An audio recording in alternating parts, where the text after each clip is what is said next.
BFM Business et Tech Co présente De quoi je me mêle, François Sorel.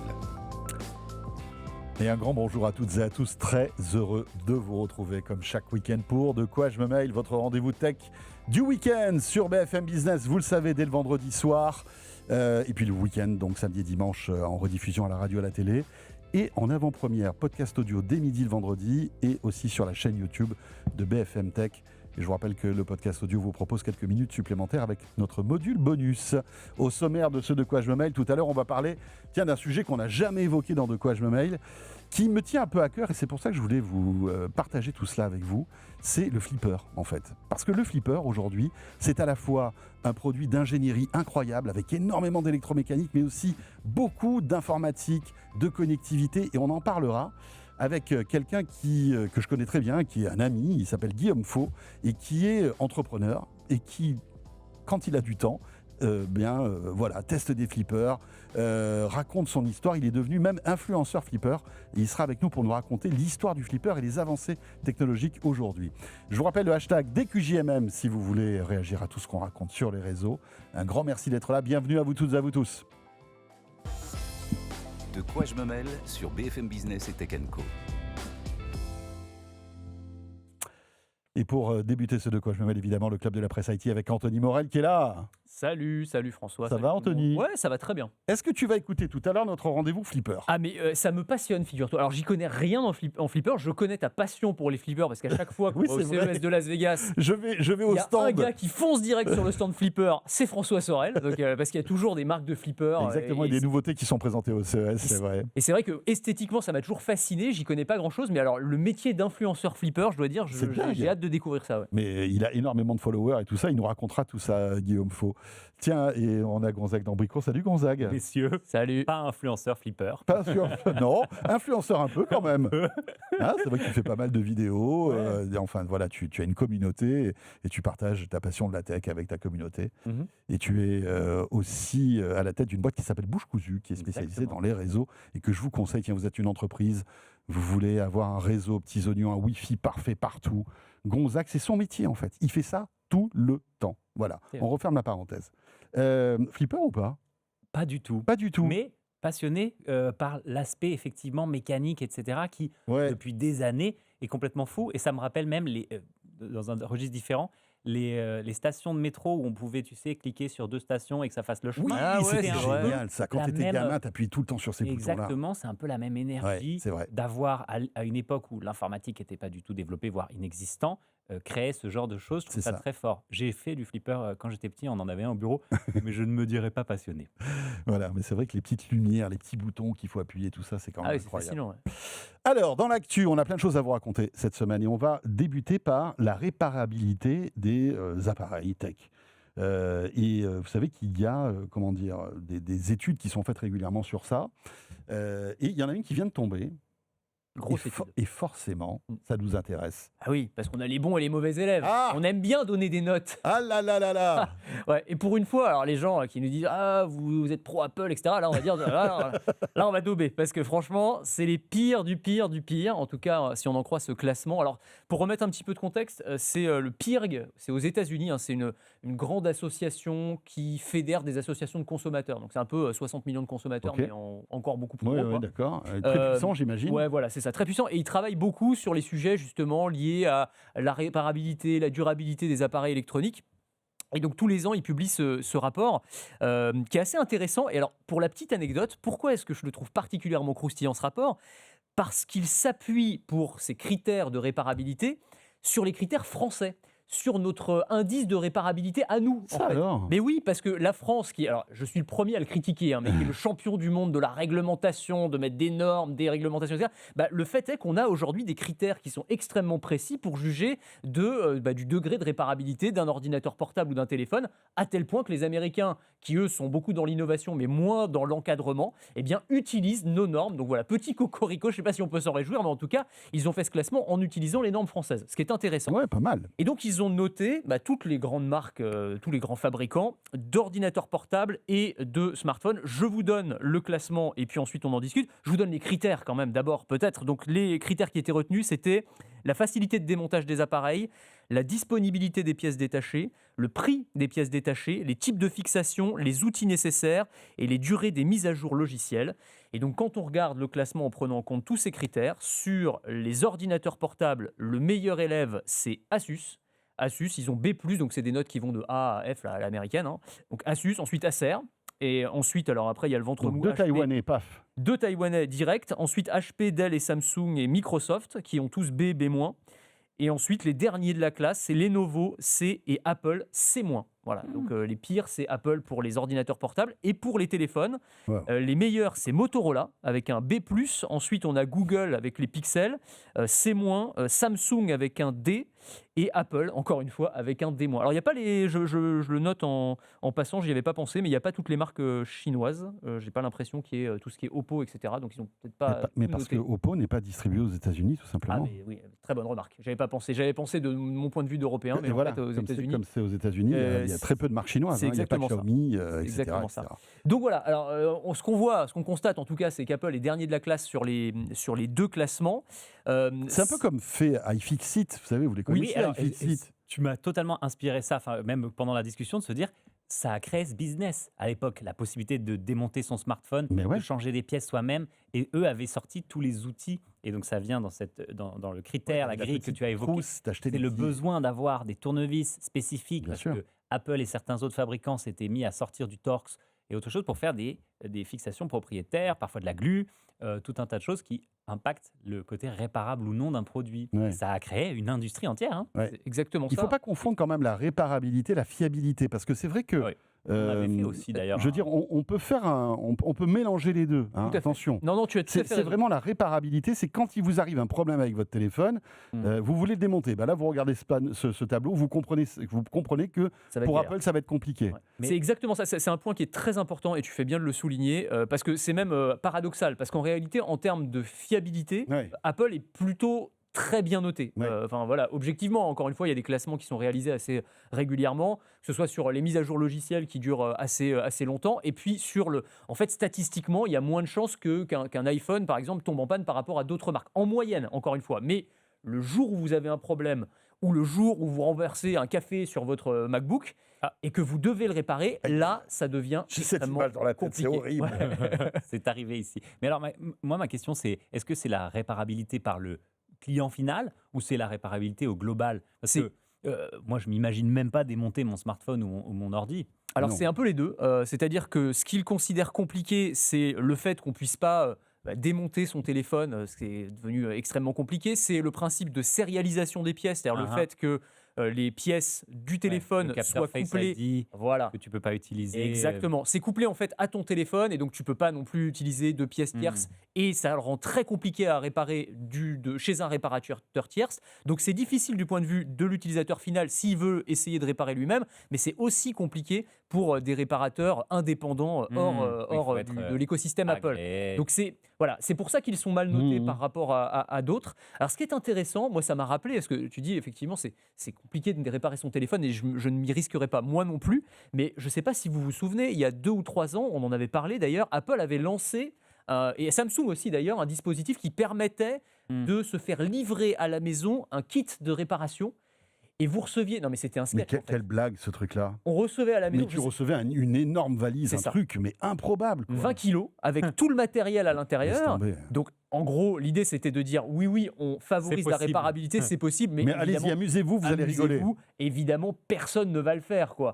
Et c'est aussi un petit peu ce qui est reproché par ce rapport, qui a aussi un côté un peu politique, c'est de dire, c'est non seulement c'est objectivement compliqué à réparer, mais il y a un peu de réparabilité washing, si on peut Ouais, dire. ouais, C'est-à-dire, bien voilà, sûr. on essaye de vous vendre un truc où si, vous inquiétez pas, vous allez pouvoir vous débrouiller vous-même avec votre téléphone. Et en réalité, dans les faits, c'est extrêmement compliqué. Je trouve que c'est aussi un petit peu complexe parce qu'on veut des appareils de plus en plus puissants, de plus en plus petits, pliables. On en parlera peut-être un Ouais. petit peu tout à Et l'heure. beau. Et beau, etc. Et au final, ces critères, ils sont rarement compatibles les uns avec les autres. La densité d'électronique qui se retrouve dans un produit comme ça, et je ne parle pas pour défendre Apple en particulier, mais c'est vrai sur un Samsung Fold, sur n'importe quelle marque, tout ce qu'il faut faire tenir dans ces tout petits appareils a complètement changé la donne. Et autre chose, si on parle des ordinateurs portables, avant un ordinateur portable, c'était une version mobile d'un fixe. Il y avait plein de composants que tu pouvais enlever, les ventilateurs, changer, les tu trucs pouvais et tout, changer facilement le disque dur, la RAM. Il était même sur certains possible de changer le processeur, c'était un peu plus souvent soudé quand même. Tu pouvais changer ton lecteur DVD. Oui. Aujourd'hui, ce niveau d'intégration, il existe peut-être plus que sur le framework, qui n'est pas dans le classement, mais qui est, pour le coup, un ordi modulable. Il y a eu des initiatives d'ordi modulable, mais il y a eu le Fairphone aussi sur les smartphones, Fairphone, pas non plus dans le mais qui n'ont jamais décollé commercialement. c'est Et vrai. qui, Après, et qui, d'ailleurs, le Fairphone avait même subi la première génération. En fait, les pièces de réparation n'étaient déjà plus disponibles au bout d'un an. Bah ouais, c'est sûr. Mais j'ai l'impression que c'est un peu la conséquence du progrès. C'est-à-dire que plus on progresse technologiquement et moins c'est facilement réparable. On peut faire l'analogie avec l'automobile. Voiture, oui, c'est vrai. Rappelle-toi, enfin moi je me souviens, les voitures, il y a 20 ans, tu pouvais faire ta vidange facilement, tu pouvais changer des phares, tes trucs et tout. C'était relativement standard et facile. Aujourd'hui, c'est même si tu étais un mécano du dimanche. Aujourd'hui, si tu n'as pas de valise, si tu n'as pas toute la technologie qui va avec, qui coûte une blinde, bah, ta voiture, t'es mort. Oui, c'est vrai, mais tu as l'impression aussi qu'il y a une volonté des fabricants de ne pas te donner même la possibilité simple de, je sais pas, changer une batterie, ce qui n'est pas un truc sur un téléphone qui doit être incroyablement compliqué. Si tu pouvais juste l'ouvrir, changer la batterie. Après, je suis d'accord, moi, je n'irais pas aller triturer la carte mère, le capteur photo. J'ai deux mains gauches. C'est tellement petit. Non, mais voilà, évidemment. Mais je pense qu'il y a quand même cette volonté-là. Alors, le classement et le rapport donnent quand même une mention spéciale positive, si on reste sur Apple, on va en parler d'ailleurs, pour le MacBook Neo, qui visiblement, de ce point de vue-là, serait un peu mieux disant et aurait plus de possibilités en termes de réparabilité. Donc voilà, mais donc, on a beaucoup focus sur Apple, mais il y a d'autres marques, alors il faut dire les marques qui s'en sortent bien quand même, hein. Tu les as citées, Asus et Acer quand même, bravo à eux. D'ailleurs, c'est pas la première fois qu'ils sont premiers du classement, donc ils font pas mal d'efforts, en tout cas sur les ordinateurs portables. Et Motorola sur les smartphones, qui est une marque qui est malheureusement... qui est un peu plus puissante aux États-Unis quand même. Oui. Qui pour l'inconscient des Américains est américaine alors qu'elle est sous giron chinois depuis historiquement depuis des années. Historiquement américaine. En Europe, Motorola a pris plus une vocation industrielle d'équipementier et d'infrastructures que de terminaux. Oui, c'est vrai. Tu évoquais le MacBook Neo, c'est notre deuxième actu. On en a beaucoup parlé ici dans De quoi je me mêle. Ce MacBook Neo, ce Mac low cost à 699 €. Low cost avec des guillemets. Voilà, low cost avec des guillemets. Alors, l'info, c'est que c'est un vrai succès. Et ça, on s'en doutait. C'est-à-dire qu'avoir un joli Mac, tout mignon, coloré, bien fini, puissant, malgré tout, pour 99% des usages, tout va bien, ça marche bien. À ce prix-là, c'est une petite révolution chez Apple. Ça marche tellement bien, et c'est ça l'actu, que Apple se retrouve dans une situation un peu compliquée, Anthony, parce que à l'intérieur du MacBook Neo, il y a un processeur d'un ancien iPhone qui était le 16 Pro. Le 16 Pro, exactement. Et donc, tout le modèle d'Apple, finalement, pour pouvoir commercialiser ce MacBook à un prix un peu inférieur à ce qu'on trouve par ailleurs chez Apple, c'était d'utiliser ces puces qui, pour le coup, leur coûtent forcément moins cher. Sauf qu'ils n'en ont pas une réserve illimitée non plus. Donc ils misaient visiblement, selon les analystes, sur 5 à 6 millions d'unités vendues. Or, ils seraient sur le point de dépasser assez largement, parce que on en avait parlé et on l'avait prédit, et c'était pas très difficile à prédire. Il y a un gros succès, une grosse demande pour ces MacBooks qui effectivement ont à la fois le côté entrée de gamme, encore une fois, moins cher par rapport à ce qui se fait habituellement dans la marque, le côté coloré, le fait que ça va pouvoir attirer plus des jeunes, des gens dans des pays où on n'a pas forcément les moyens d'acheter des produits Apple très haut de gamme et les faire entrer dans cet écosystème-là. Et donc, ils se retrouvent un petit peu pris à leur propre piège, entre guillemets, ou propre jeu, parce que ils vont se retrouver un peu à court de puce. Et donc, on ne sait pas comment va se poursuivre l'aventure, mais elle pourrait leur coûter plus cher que prévu et venir rogner sur leur marge à terme. Alors, c'est un problème de riche, entre guillemets, d'avoir un succès comme ça extraordinaire. Mais en tout cas, gros carton pour le MacBook Neo. Je ne sais pas ce que tu en penses, Gonzague, mais ça prouve quand même l'ingéniosité, la malice en fait, d'Apple de se dire bon, les gars, on a combien de millions de stocks de vieilles puces 16 Pro? Parce qu'en plus, ce n'est pas des puces normales, c'était des puces qui ont été remisées. C'est ça, des puces recyclées. Alors, c'est pas tout à fait recyclé. Oui, t'as raison. C'est des puces qui ne correspondaient pas au top du top de la puissance exigée pour les iPhones de l'époque. C'est du rebut. C'est du rebut. C'est du rebut qui n'ont pas jeté. Mais c'était des puces qui fonctionnaient, qui sont totalement fonctionnelles, qui avaient peut-être un petit défaut de design ou un petit défaut de fabrication, mais qui étaient et qui intégrés dans un Mac, en fait, font le job sans aucun souci. Mais enfin, je trouve que l'idée est super intéressante de la part d'Apple. On en avait parlé quand on a couvert la keynote qui présentait ces produits. Et de se dire qu'en entreprise, ça allait être un succès, parce que ça allait remplacer potentiellement justement toutes les machines à des prix similaires comme les Chromebooks, parfois un petit peu moins chers. Mais là, tu as l'expérience. Alors, Anthony disait une machine entrée de gamme, mais elle a quand même un feeling haut de gamme. Et c'est très, très valorisant en entreprise si tu passes ça à un collaborateur ou pour des étudiants d'avoir un Mac. C'est un symbole comme un iPhone. Et le symbole, c'est pas parce que c'est un Neo qu'il est moins bien. Oui, c'est ça. Mais et donc le problème, c'est que le stock s'amenuise de ces anciennes puces. C'est ça. Et que va faire Apple quand il n'aura plus de puces? Ça reste toute la question. Ils vont en refaire. Oui, non, mais peut-être qu'ils en referont. Ou peut-être, comme c'était le 16 Pro, peut-être que le 17 Pro, ils ont des rebuts aussi de puces 17 Pro. Ils les mettront dans le MacBook Neo. Oui, la deuxième version du Neo, etc. Je ne pense pas que ça soit le plus compliqué, ça. Je pense qu'ils ont deux autres problèmes. Un dont on va parler après sur l'iPhone et un autre qui est la pénurie de Mac Mini et Mac Studio. Puisqu'en fait, il y a eu tellement de demandes d'achat autour de ces produits que là, pour certains, il faut attendre des semaines ou des mois avant de pouvoir en acheter à nouveau. Les machines qui avaient beaucoup de RAM, que les gens ont acheté pour exécuter des modèles d'IA en local. Ce sont des machines qui sont faites souvent presque à la demande, quoi. En tout cas, c'est presque du sur-mesure. Il y a une partie sur-mesure chez Apple. Tu peux acheter ce qui est en stock, ce qui est sur le catalogue. Et quand tu vas sur le commerce, soit en tant qu'entreprise, soit en tant que particulier, tu peux ajouter des options. La mémoire vive, le stockage, etc. Et ça ajoute déjà de base du délai pour avoir la machine. Mais là, encore plus sur les configurations avec beaucoup de RAM, qui sont pénuriques. Parce que vous connaissez le problème du prix de la mémoire vive. Et là, la demande autour de l'IA a fait exploser ce truc. Intéressant. Voilà, pour ce MacBook Neo. Autre actu Apple. Vous savez que cette fin d'année pour Apple sera sans doute l'arrivée, alors on dit sans doute, ce ne sont que des rumeurs, mais l'arrivée du premier smartphone pliant chez Apple. Il y a des petites informations qui régulièrement sortent. Visiblement, une usine en Chine commencerait à créer les premiers modèles finalement pour voir si tout va bien, etc. etc. Le seul souci, c'est qu'il y a quand même quelques petits grains de sable dans le mécanisme bien huilé en général chez Apple. Oui, c'est ça, des petits problèmes techniques de conception, alors notamment au niveau de l'écran, ce qui est souvent le point faible sur les smartphones pliants de toute façon, donc le problème de la charnière. Donc ils travaillent avec Samsung évidemment, qui est leur fournisseur sur la partie écran.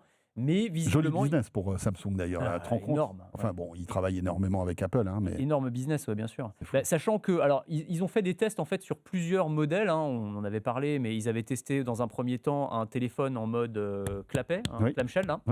Ils ont renoncé. En flip, comme en flip, exactement. Maintenant, ils seraient plutôt en mode fold, donc en mode. Alors, sachant qu'il ne s'appellerait pas finalement l'iPhone Fold. Les dernières rumeurs, c'est qu'il l'appellerait l'iPhone Ultra. Ce qui me semble, moi, bizarre, parce que Ultra, tu as déjà les Galaxy Ultra. Je pense qu'il pourrait trouver un truc un peu différent, mais bon, on verra si c'est le cas. Mais en tout cas, il ne l'appellerait pas le Fold. Mais sur les tests qui sont réalisés en ce moment, alors tu as raison, il y a des tests qui sont réalisés en Chine notamment, et visiblement, le mois d'avril est particulièrement important. Parce que c'est là que tout se décide pour septembre. C'est exactement ça, parce qu'après, évidemment, il faut une montée une industrialisation et donc une montée en puissance de production, tout simplement. Et donc, il faut que tout soit prêt si on veut vraiment qu'il soit annoncé et lancé en septembre 2026, c'est-à-dire au moment des keynote Apple classiques, sachant que l'enjeu, c'est quand même de le sortir cette année, même s'il sortait un petit peu après, peut-être avant Noël, parce que 2027, ce sera l'année des 20 ans. Je pense qu'ils ont un autre projet. Il y aura sûrement un truc. Bien sûr. Et donc, je pense qu'ils ne veulent pas parasiter non plus la communication. Donc, à mon avis, vraiment, tout l'enjeu, c'est que cet iPhone pliant sorte d'ici la fin de l'année. Mais là, il y a un petit grain de sable qui fait qu'il y a un petit doute sur la capacité d'Apple à vraiment délivrer à ce moment-là. L'autre point dont on pouvait se douter, c'est le prix qui dépasserait pour la première fois la barre symbolique des $2000 pour l'appareil en mode de base. Donc, on peut monter probablement encore beaucoup plus quand vous aurez le 2 Tera. Si tu te prends le 2 Tera, à mon avis, tu dois être à $3000. Et surtout, c'est un petit peu chaud pour eux parce que, en fait, les appareils qu'Apple sort en septembre, ils sont fabriqués en juin-juillet. C'est marqué dans votre iPhone. Quand vous allez dans les infos, etc., il y a la date de fabrication. Et avril, juillet, c'est pas si long hein, comme délai pour rectifier des problèmes, surtout un problème industriel. On parle de choses qui se changent sur des mois, pas changer un bug dans un logiciel, ce qui est très facile, puisque ça, pour le coup, Tu fais une mise à jour et c'est Apple réglé. a même lancé ce truc assez rare d'être capable de te livrer le produit avec une version du soft qui n'était pas dispo quand ils l'ont fabriqué. Ils savent les mettre à jour dans les boîtes. Incroyable. C'est incroyable. Ouais. Ils allument l'iPhone, ils arrivent à l'allumer. Ouais. Oui, oui. C'est Ah dingue. ouais Ah ouais. incroyable. Je savais pas ça. Ben, il y avait eu tout un article qui expliquait qu'ils avaient lancé un système qui permet de faire ça. Et c'est pour ça que quand tu le sors de sa boîte, il est déjà à jour. Incroyable. Mais Le souci du tu ne peux détail. pas mettre à jour C'est fou. le hardware. Eh Et oui. ça, il faut être très très au point. Et comme tu le disais, tous les smartphones qui se plient ont des problèmes. Donc Apple ne fera pas tellement exception à la règle. Hein. Ouais. En tout cas, beaucoup de gens attendent ce téléphone. On verra bien si il sortira en temps et en heure. Tout Ça va être ça. intéressant. Moi, Ouais. j'avoue que les pliants, je m'y suis fait petit à petit. Maintenant, Mhm. c'est ce que j'utilise au quotidien. Alors, je vais peut-être changer à un moment. Mais je trouve quand même on a eu une vraie amélioration sur Oui. Oui. la qualité Bah, de l'écran, sur la finesse. C'est pour ça qu'Apple s'y intéresse. Je pense que maintenant, ils se disent voilà, la technologie Ça est va- mature. ouais. Samsung a essuyé les plâtres Ouais. depuis des années. Maintenant, ils ont réglé leurs problèmes. Ok, on achète votre techno Mhm. maintenant. Eux, ils peuvent. Voilà. Eux, ils ne se permettent pas de faire un produit que les gens vont rendre parce qu'il sera déceptif. Ce qui s'est quand même passé avec le Vision Pro, Ouais. pas pour des défauts matériels, mais parce que c'est très cher et que finalement, tu ne peux pas en faire énormément de choses. Et sur le smartphone, c'est complexe. Et en plus, c'est un produit du quotidien. C'est des Ouais. produits qui sont hyper Ce sollicités. qui va être sous- intéressant aussi, c'est de voir comment iOS va s'adapter en fait Ouais. à ce modèle pliant, parce qu'on sait qu'au début Samsung a galéré parce que c'était vraiment pas pratique.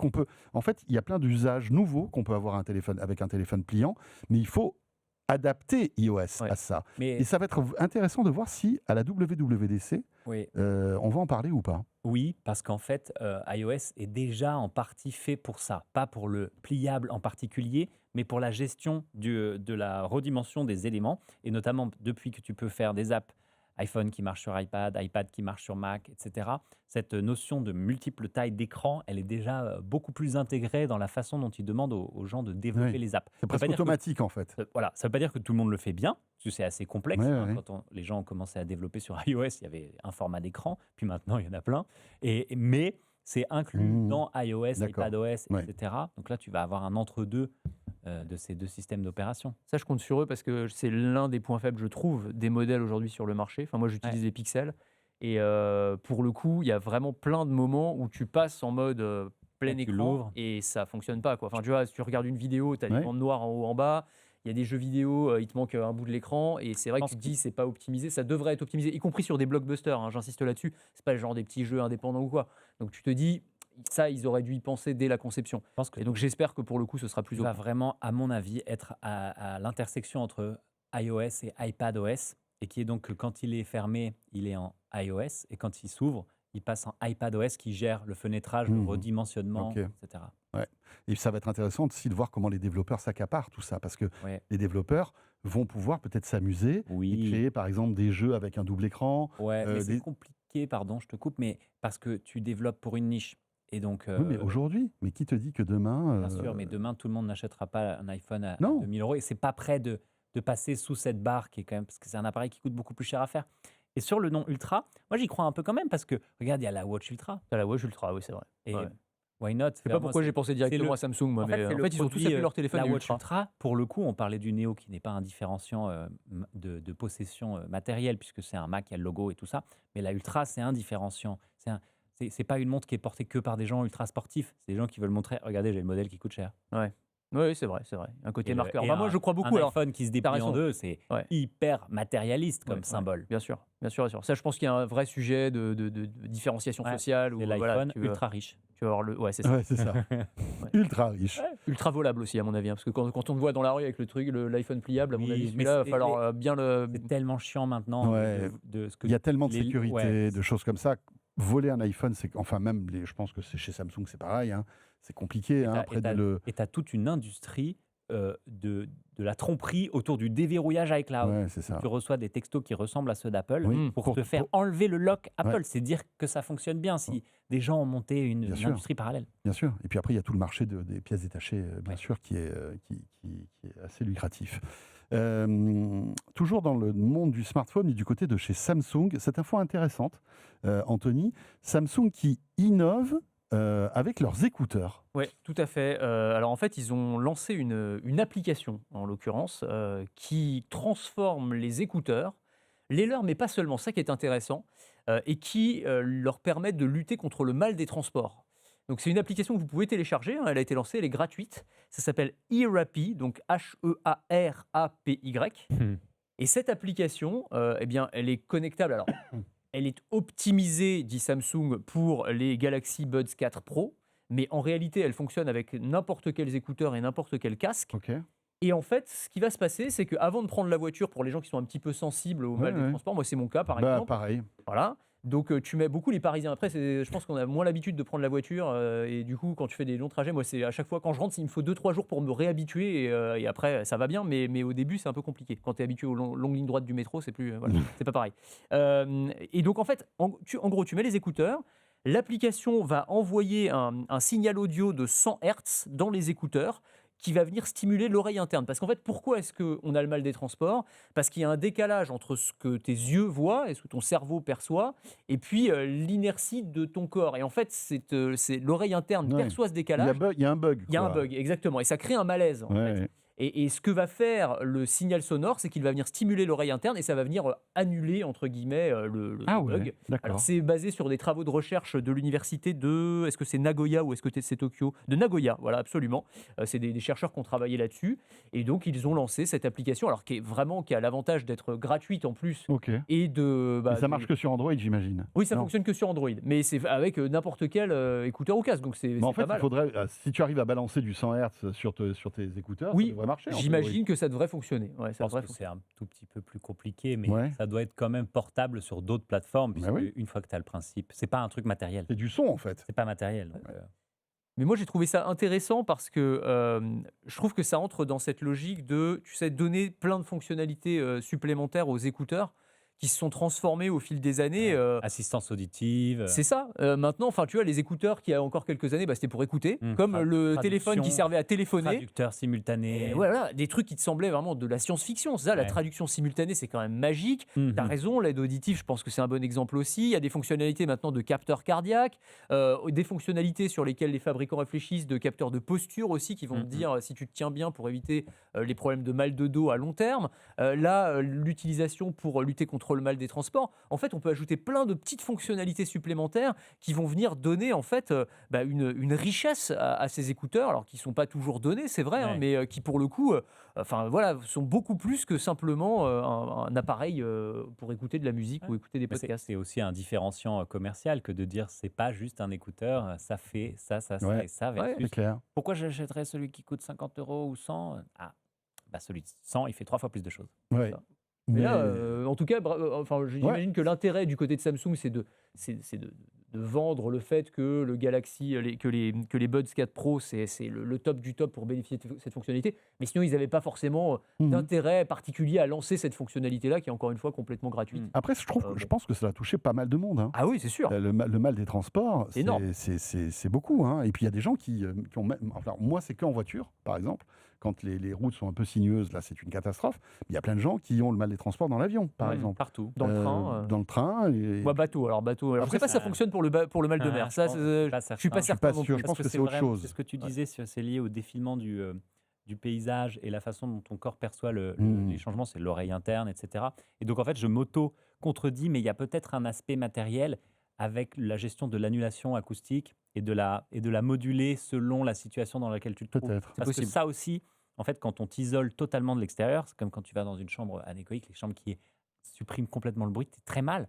Parce que ton corps, il ne comprend pas, il ne connaît pas cette situation. Tu es censé ne pas pouvoir durer. Ça, c'est incroyable. Il faudrait qu'on fasse un sujet. Hein, oui, au bout d'un moment, tu deviens dingo. Tu deviens fou, en fait. Parce que tu entends, en fait, ton corps. Ton cœur. Les battements de ton cœur, dans les craquements de tes os. C'est fou. Je crois qu'il y a des... Je sais plus, je vais dire une bêtise, mais regardez, c'est un truc de fou, genre quelqu'un qui essaye de tenir ne serait-ce que quelques heures là-dedans, et tu ne peux pas, en fait. Physiquement, c'est impossible, tu deviens complètement... Tu deviens dingue, en fait. C'est très drôle. C'est fou, hein, quand même. C'est fascinant, je trouve, les chambres anéchoïques. C'est vrai. On va parler un petit peu d'IA maintenant pour terminer cette première partie, et on va évoquer Anthropic. Anthropic qui, en ce moment, elle vend en poupe, c'est le moins qu'on puisse dire, hein, une boîte qui, rappelons-le, fait peu ou prou ce que fait ChatGPT, Gemini, etc. Concurrent d'OpenAI. Concurrent d'OpenAI, mais qui a sa propre vision de l'IA et qui surtout est vraiment aujourd'hui plébiscité par les entreprises, ce qui n'est pas forcément le cas d'OpenAI, qui est un peu en dessous à ce niveau-là, donc ils gagnent beaucoup d'argent. L'actu, c'est que en fait, ils ont mis au point une IA qui s'appelle Mythos, Claude Mythos. Un modèle, qui serait tellement puissant pour plein de choses, et notamment en termes de cybersécurité, mais tu vas peut-être pouvoir nous expliquer tout ça, il serait tellement puissant que ils l'interdisent aujourd'hui, c'est-à-dire qu'il n'est pas disponible pour le grand public. Il est disponible pour des grosses boîtes de cloud, etc. Les gens américains y ont accès, mais en fait, il y a une espèce de méfiance concernant cette IA qui se veut être trop puissante. Il n'y a qu'une dizaine de sociétés qui ont accès aujourd'hui, sociétés, organisations qui ont accès. AWS, Microsoft, 40 en tout, je crois. Voilà, à 40, pardon. 40. Et le modèle bat à plat de couture tous les autres sur toutes les évaluations de performance, mais ça, déjà, c'est très impressionnant. Donc, et en fait, ces modèles sont évalués sur des grilles de comparaison qui sont en train d'être revues en permanence. C'est-à-dire que ce qui était le benchmark d'il y a 2 ans ne marche plus du tout aujourd'hui. Donc, ils ont dû en créer des nouveaux. Et là, je crois que le modèle précédent, sur le benchmark actuel, il faisait 60% de score à un test. Maintenant, c'est 85%. Donc, explosion sur les capacités de coding. Et donc, ils s'en sont servis pour lui faire inspecter du code source de projets open source, donc des projets dont tout le monde peut consulter le code. Et ça a trouvé notamment un bug dans FFmpeg, qui est une librairie qu'on utilise dans tous les produits, dans VLC, dans tout ce que vous voulez, tout ce qui lit de la vidéo quasiment s'en sert. Un bug qui a 16 ans, une faille de sécurité. Incroyable. Que personne n'avait vu. Jamais vu. Et pourtant, tous ces codes, ils sont audités donc il est open source, donc tout le monde peut regarder. Il est audité par des humains, par des machines, depuis 16 ans. Et la faille existe depuis 16 ans. C'est dingue. Et ça l'a trouvé, mais pas que dans ce projet-là. Ça l'a trouvé dans plein d'autres. Donc, effectivement, eux, ils ont ce sujet de « Oh là là là là, si on lâche ça dans la nature, la quantité de vulnérabilité que peut trouver ce truc est folle. » Alors, ça doit beaucoup intéresser les entreprises comme les entreprises israéliennes qui font des logiciels d'espionnage. Mais pour le reste du monde, ça fait un peu peur. Hein. Parce que si, c'est ça, absolument. C'est exactement ça. C'est vraiment la clé. Hein, c'est ce qu'on appelle les failles zero day. Hein, donc, c'est des failles en fait qu'on trouve dans absolument potentiellement tous les programmes qu'on utilise au quotidien. Il y avait, je crois, ils en ont trouvé aussi dans Mozilla. Enfin, il y a plein de trucs. Et qui sont pas connus donc du coup des éditeurs. Et donc du coup, il n'y a pas de correctif de sécurité. Et donc, si tu arrives à exploiter cette faille-là, évidemment, tu peux prendre le contrôle d'un ordinateur, t'attaquer à une infrastructure critique, etc., etc. Et en fait, cette IA, ce modèle d'IA a détecté, j'allais dire à la cool, on l'a fait tourner, des milliers, c'est les chiffres qu'ils donnent, ils ne sont pas plus précis que ça, mais ils disent des milliers de failles zero day. Donc le potentiel pour des cybercriminels, il est absolument considérable. Et donc du coup, là, le discours, c'est de dire, attendez, on va appuyer sur pause, on va effectivement donner une preview, un accès au modèle à des grands groupes technologiques et à des spécialistes de la cybersécurité pour qu'ils rangent leur chambre d'une certaine manière, qu'ils corrigent et qu'ils patchent toutes les failles qu'on a détectées et peut-être encore d'autres qui vont être détectées. Et puis ensuite, peut-être, on le mettra sur le marché. Donc on donne un coup d'avance d'une certaine manière aux cyberdéfenseurs face aux cybercriminels. Mais évidemment, ça pose la question de, à un moment, il va sortir ce modèle. Et puis, il y a ses concurrents qui ne sont pas très, très loin derrière. Ils vont arriver, les nouvelles versions de ChatGPT, de Gemini, de Grok et autres. Et donc, ça pose vraiment la question de cette course du chat et la souris permanent entre cybercriminels et cyberdéfenseurs. Parce que c'est des outils qui sont absolument incroyables dans des mains mal intentionnées de pouvoir, en fait, à un coût dérisoire et avec des compétences qui sont largement moindres à ce qu'elles étaient il y a quelques années, en fait, découvrir des failles et les exploiter. Et alors, ce qui est très très fort, tu parlais d'Anthropic qui montait en puissance ces derniers temps, et c'est vrai, on n'entend parler que d'Anthropic, enfin beaucoup d'Anthropic en ce moment, je trouve, et à raison, parce qu'il y a des choses qui sont vraiment très spectaculaire. Essayez Claude d'ailleurs. Hein. Claude comme ChatGPT. Claude Code. Claude Code aussi, bien sûr. C'est vrai que moi, tous mes copains développeurs, ils ne jurent que par Claude. Enfin, vraiment, Claude, c'est devenu l'alpha et l'oméga de la profession. Tu bosses dans l'informatique, tu utilises Claude, c'est une évidence. Mais ce qui est intéressant, c'est aussi le côté communication. Parce que il y a aussi un coup de pub derrière tout ça et beaucoup de marketing. C'est-à-dire qu'il y a un rationnel technologique. Tu l'as dit, il y a des benchmarks. Ils n'ont pas été inventés. On teste l'IA. Elle a réussi à avoir des pourcentages largement supérieurs à ses concurrents. Ça, c'est une réalité. Mais derrière, il y a aussi la communication qu'ils en font. T'imagines quand même le coup de génie, c'est on a une IA, les gars, mais elle est tellement puissante, elle est tellement performante qu'on va pas la mettre sur le marché. Ce serait trop dangereux. On va pas la mettre dans vos mains. C'est trop dangereux. C'est pas la meilleure pub au monde, ça? C'est évidemment la meilleure pub au monde. C'est génial. Et c'est leur deuxième très bon coup de pub récent, puisqu'ils ont refusé de bosser dans certains aspects avec l'armée américaine en disant hop, nous on veut pas que l'IA serve à faire ça. Sam Altman d'OpenAI s'est engouffré dans la brèche pour lui dire mais nous on va le faire. Mais ça a placé Anthropic comme les good guys. Ouais. Donc, en termes de com, c'est très valeureux. Et OpenAI, eux, ils ont dit, on l'avait déjà évoqué dans De quoi je me mêle, mais que d'avoir signé avec l'armée américaine leur a fait plus perdre en valeur de marque que le contrat n'a rapporté. Donc, c'est un contrat de 100 millions et en termes de dégâts pour l'image de marque d'OpenAI. Et ce que dit Anthony est très intéressant aussi, c'est qu'en fait, on peut s'imaginer peut-être que les concurrents, ils ont déjà un modèle qui est capable de faire des choses similaires, juste qui est le premier à dégainer et qui obtient toute la couverture médiatique. Ouais. Et l'autre chose que je veux rajouter, qui est intéressante, c'est que les providers, les fournisseurs de modèles d'IA, donc OpenAI, Anthropic, etc., se sont mis à demander parfois la validation de votre identité, tellement ces modèles sont puissants et même parfois capables de détourner les protections en place. Par exemple, un modèle d'IA, normalement, ne doit pas pouvoir exécuter certaines choses sur ton ordi. Il y en a qui écrivent un code qui leur permet de faire ce qu'ils n'ont pas le droit de faire, parce que c'est devenu super smart. Donc, c'est une souris qui sait comment sortir de la cage que tu as créée. Exactement, puisqu'elle est dedans, en fait. Elle est dedans, mais elle connaît comment elle a été faite. Bien sûr. Il n'y a rien de pire. C'est la souris qui a fait la cage. Elle a la clé de la cage. Et donc, elle a la clé et elle sait faire une nouvelle clé. Ouais. Et donc, souris, tu lui donnes une clé. Oui, elle ne pas trop quoi faire. La clé des champs, peut-être, éventuellement. C'est bon.